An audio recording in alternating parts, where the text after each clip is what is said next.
I think we can make this world a better place is first starting with myself, working on myself, removing prejudices, the hatred that has been implanted in me since childhood.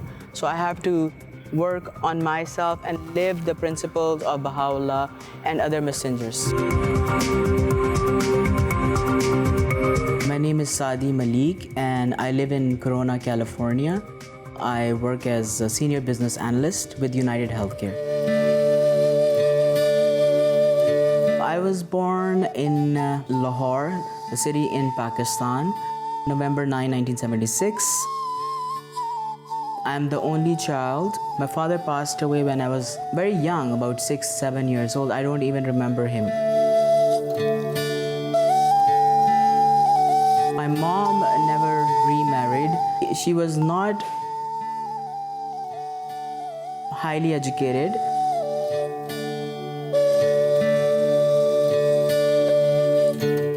Unfortunately, in Pakistan, a woman who is not educated, who does not have family, it's very difficult for her to support herself and a child. So she had to struggle a lot.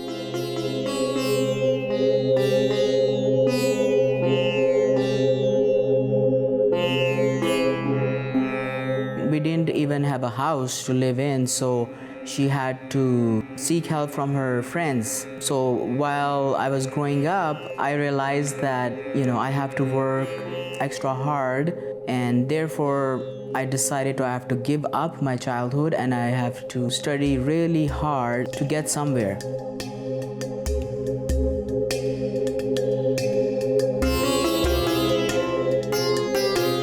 We were living at a place that did not even have electricity, and my mom used to take me close to the street light, and then I used to study under a street light.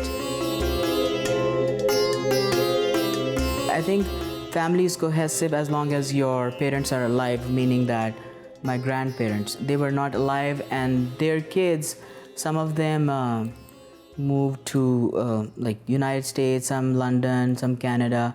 There were very few there, and she did not find much help with the family. And that also I questioned, There were things that were like, how come the family could treat us like that?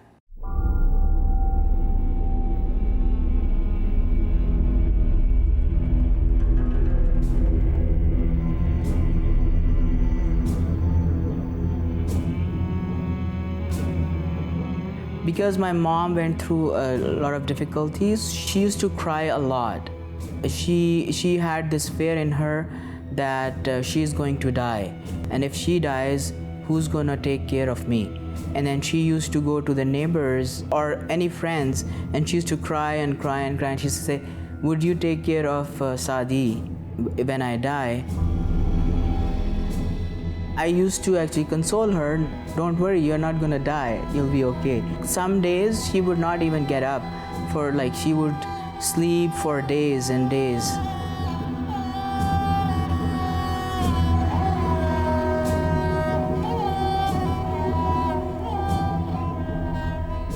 The place that we lived in, it was just one room, and it was not constructed. There was no water, there was no electricity.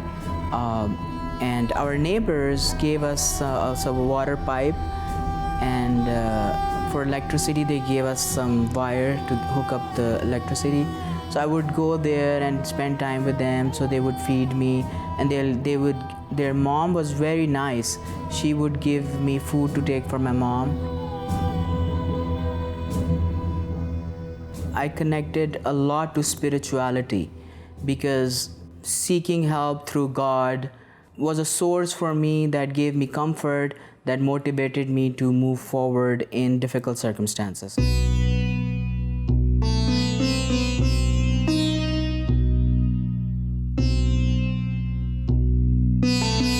She used to walk because she didn't have money for bus. So she used to walk all the way to take me in summer to bring me back.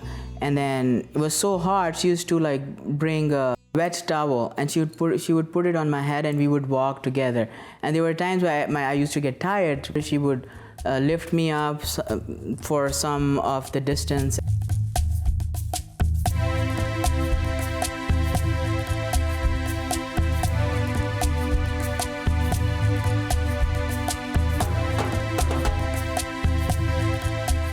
I did my master's there, and I didn't find a lot of opportunities there because I felt that a lot of good jobs, respectful jobs are given to people who don't even deserve it through bribe and recommendation. It was so there was, with all of my qualification, there was no way I could get a decent job based on my qualifications and hard work.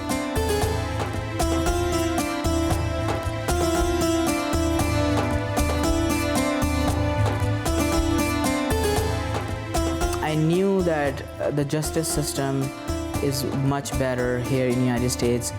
I thought I would want to go there and, pursue further education and settle there for a brighter future for me and my mom. And because she was also sick, so I was also hoping to get a better medical care for her.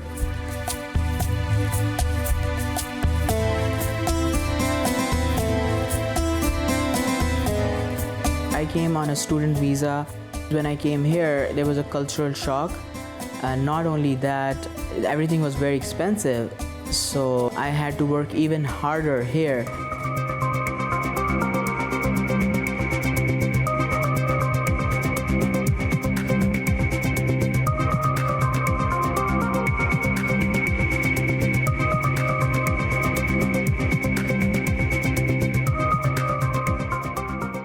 So I did 2 jobs in the morning, and then I went to school at night. I think they started the class 7:30 until 11. I would come home and do my homework and all that and go back to work in the morning. So the couple of years I had to struggle, but then, once I finished my education, I was able to find a good job.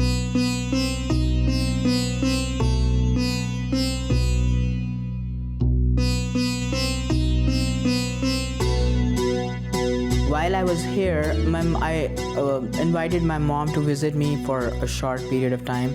And then when she was here, she was complaining about a pain in her chest. And I said, healthcare is very expensive here. You're not even a citizen or a green card holder, and I can't afford the healthcare cost right now.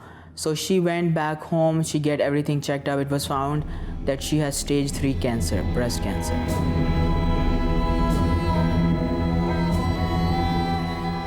So I was devastated. She was by herself there, and I was here finishing my school. And some of her good friends helped her out. She got her surgery, chemo, radiation there. And then while she was having her treatment, I hired a lawyer for her to get her here, and eventually she came here, and then she got a green card and she became citizen.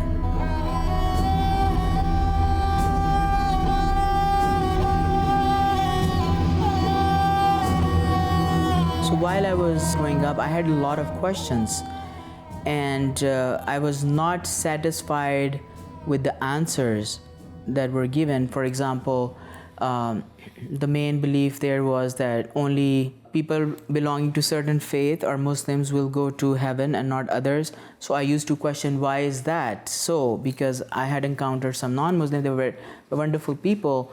Why aren't they going to heaven and only Muslims? The fact that you cannot read you cannot understand Quran without the help of a clergy or an imam. That was also questionable, because questioning was discouraged, blind obedience was encouraged. So these were the questions I had.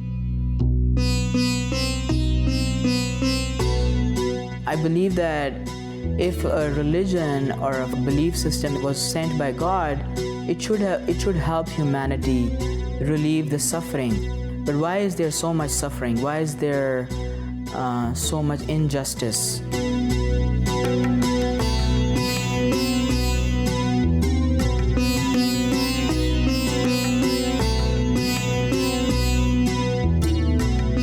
I saw my mom suffering. Why did she have to suffer?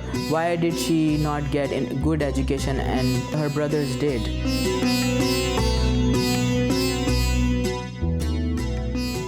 So when I came here, I wanted to read Quran on my own. So I started reading Quran on my own. Basically, I wanted to see how it relates to my experiences, how I can internalize the verses, how I understand without any external influences, how I understand the Word of God. So I started this group called Quranic Reflection, and I decided I need to invite like-minded people who could come and discuss the verses with me. We could study together, reflect upon them, exchange ideas.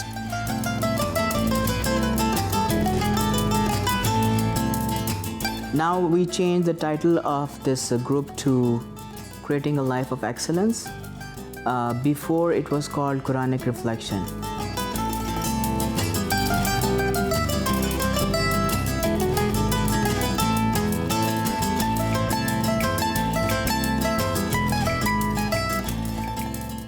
While I was conducting these meetings, one day about 2 years ago, I was watching Pakistani news, and I heard an Ismaili is being shot in Pakistan for his belief.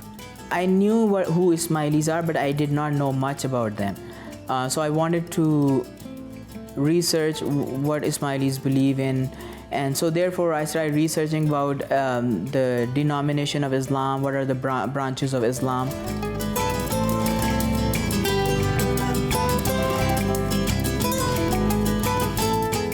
And I came across Baha'i. And I was like, what is Baha'i? If I may have heard of it, but I never paid attention, so I was not familiar with the word either.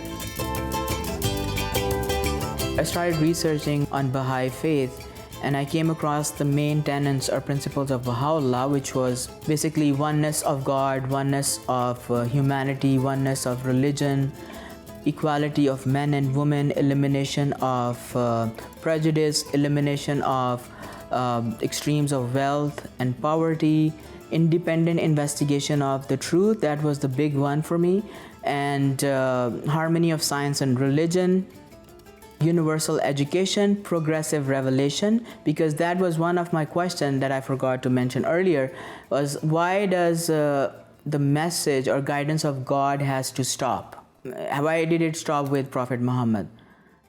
It should continue because everything we evolve spiritually, societies evolve, even nature evolves, and we need new guidance.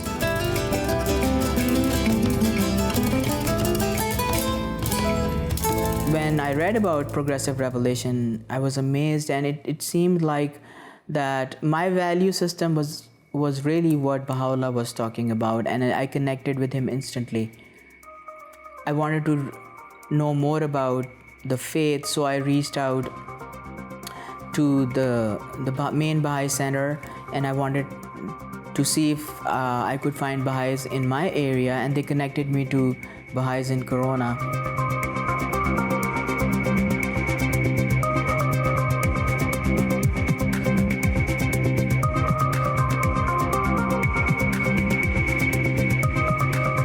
So my thought was like a lot of prophets came with a good message, but I need to find out if the people follow the message or not.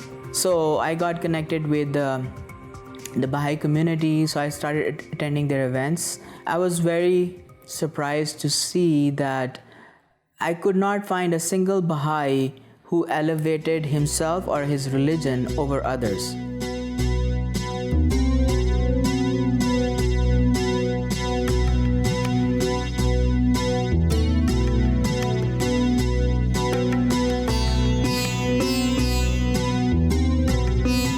The focus was mainly on unity, not only unity of a particular belief system or the Baha'is, unity of the whole humanity. So I was really impressed by this quality in the community that I went and attended the events with.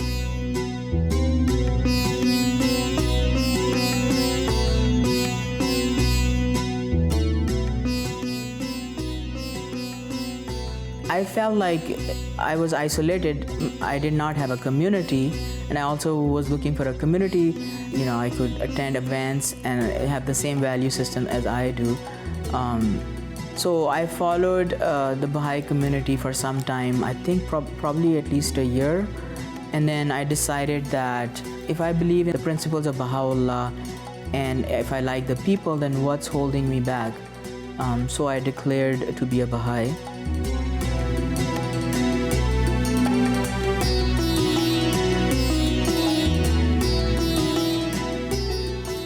I have to study a lot.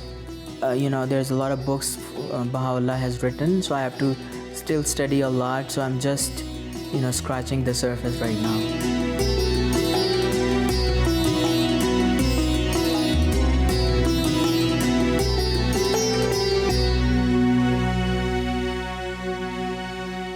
I was studying sciences because science studies the creation of God, and by studying sciences you can connect better to spirituality. That's what was my perspective. When I came across one of the tenets of Baha'u'llah is harmony of science and religion, I was talking to one of the Baha'i, Arman Ghosh. He also had interest in quantum mechanics, quantum physics.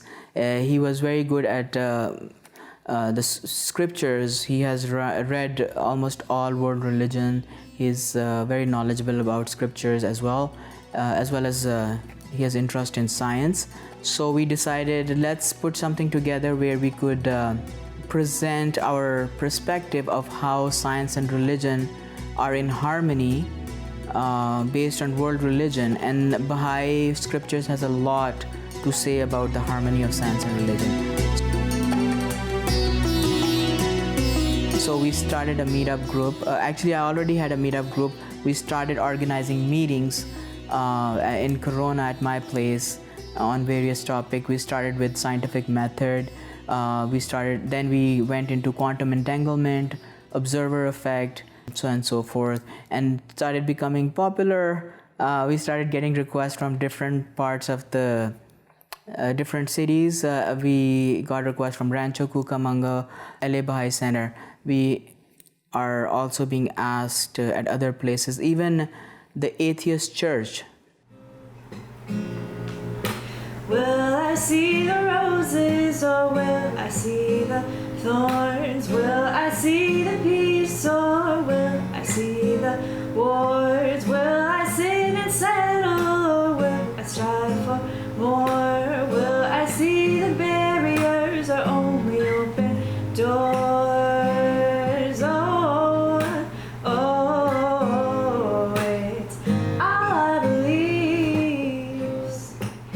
So it doesn't really matter what happened in the past. If your heart is searching, you will find the answers like a breeze.